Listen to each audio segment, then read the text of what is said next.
বিএনপির চেয়ারপারসন বেগম খালেদা জিয়া দীর্ঘদিন ধরে শারীরিক জটিলতায় ভুগছেন।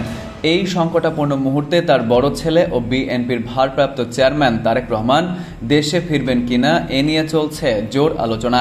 তবে মায়ের গুরুতর অসুস্থতার মধ্যেও দেশে ফেরার বিষয়ে সিদ্ধান্ত গ্রহণের সুযোগ অবারিত ও একক নিয়ন্ত্রণাধীন নয় বলে সামাজিক যোগাযোগ মাধ্যমে স্ট্যাটাস দেওয়ার পর বিষয়টি আরও আলোচনায় এসেছে। প্রশ্ন উঠেছে, তারেক রহমানের দেশে ফিরতে বাধা কোথায়? শনিবার সকালে নিজের ভেরিফাইড ফেসবুক পেজে দেওয়া এক পোস্টে তারেক রহমান দেশে ফেরা নিয়ে এমন কথা জানান। এরপরে দিনভর আলোচনা সমালোচনার পর বিকেলে এক সংবাদ সম্মেলনে দলের মহাসচিব মির্জা ফখরুল ইসলাম আলমগীর এ বিষয়ে বলেন, তারেক রহমানের ফেসবুক স্ট্যাটাসেই সব ব্যাখ্যা রয়েছে, এ বিষয়ে আর কিছু বলা নেই।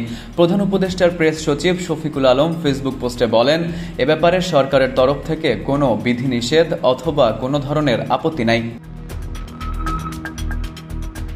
এদিকে শেখ হাসিনার সরকারের পতনের পর আওয়ামী লীগ আমলে এবং তার আগে সেনা সমর্থিত তত্ত্বাবধায়ক সরকারের সময়ে দায়ের হওয়া সব মামলা থেকে আইনি প্রক্রিয়াতেই অব্যাহতি পান তারেক রহমান ও তার স্ত্রী জোবাইদা রহমান।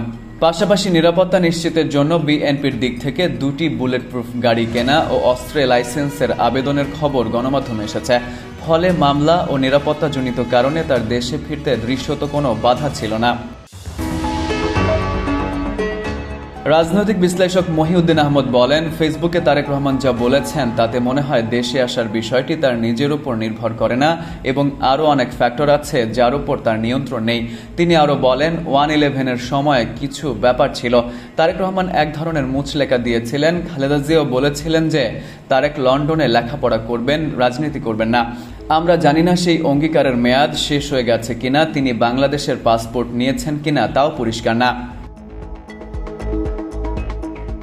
এদিকে বাংলাদেশে বড় 2টি দলের নেতৃত্বে পরিবর্তন আনতে একটি অগণতান্ত্রিক তৎপরতা রয়েছে শেখ হাসিনার ছেলে সজীব ওয়াজেদ জয়ের এমন মন্তব্য এবং তারেক রহমানের দেশে ফেরা নিয়ে ফেসবুকে স্ট্যাটাস দেওয়ার পর -2 ফর্মুলার বিষয়টিও অনেকের আলোচনায় আসছে।